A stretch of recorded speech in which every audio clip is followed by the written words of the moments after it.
My God, I don't have a car. I don't have money. I don't have the job I want. You have God. You have everything. The Lord is my shepherd. I shall not want. If you stop talking to God because you got mad at Him because you didn't get something that you wanted, let today be the day that you change that.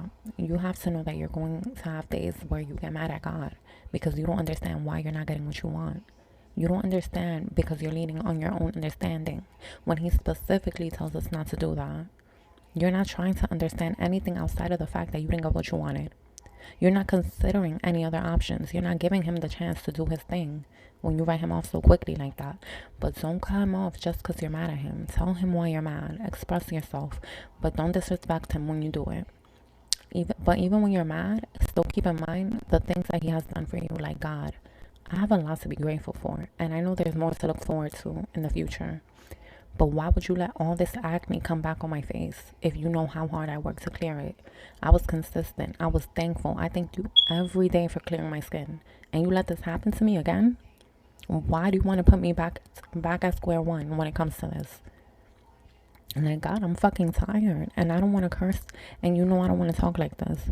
You know I don't want to be rude. You know I don't want to be ungrateful. But damn, can you get this shit off my face? Jesus literally turned water into wine. You could literally come through the screen right now. You could come through the ceiling right now and snatch this shit off my face if you wanted to. So why don't you? Why do you want me to suffer? Why you have the power to kill the devil and you still let him live and try to mess up everybody's life? Like, God, whose team are you on? Because I feel like you're not understanding me. This makes me not want to talk to you. It makes me not want to pray because I'm just going to get mad at you every time I talk to you and blah blah blah. Like, that's how I let it out. And I was just giving you an example of the most recent issue I was having with God, where I was just like really really fucking mad at him. Like, why the fuck is this shit still on my face? But I come back when I feel better. Like, once I let it all out, I apologize for my attitude and I end the meltdown and I refocus and I highlight specifically what I'm grateful for. Like, God, thank you for my arms, my legs, my hands, my feet, all my senses.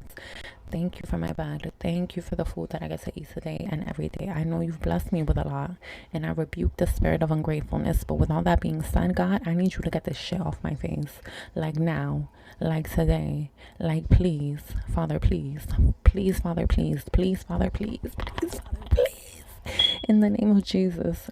And then I start to focus on my skincare that's geared towards fighting acne. I started sleeping with raw honey on my face and making this mask that I make. And I keep having these conversations with God and I talk to him in whatever mood I'm in. And even if I'm not going to be the nicest, but I never disrespect him though. I just talk my shit. But each night, the acne will get better and better and better. And any scars will get lighter and lighter and lighter. And the blackheads, they basically started popping out of my skin, like practically taking themselves out. Work with God and he will work with you. Work with God and God will work with you. And you can apply that to any situation. And say, for example, with my issue, the acne came out of nowhere. Like a lot at once. And I know what causes my face to get acne. I know what spots get acne on my face. I know when something has changed in my routine that triggers it. And I know when it's not fucking normal. So when you see something that happened in a way that's inexplicable, you have to tell God to send that shit back to where it came from, because God wasn't the reason that. God wasn't for the reason for that, you know. Even if he did allow something bad to happen to you, he's not always the reason. He allows certain things because he knows who's gonna win in the end. He knows who's gonna get the last laugh in the end. The last will be first and the first will be last. Remember that.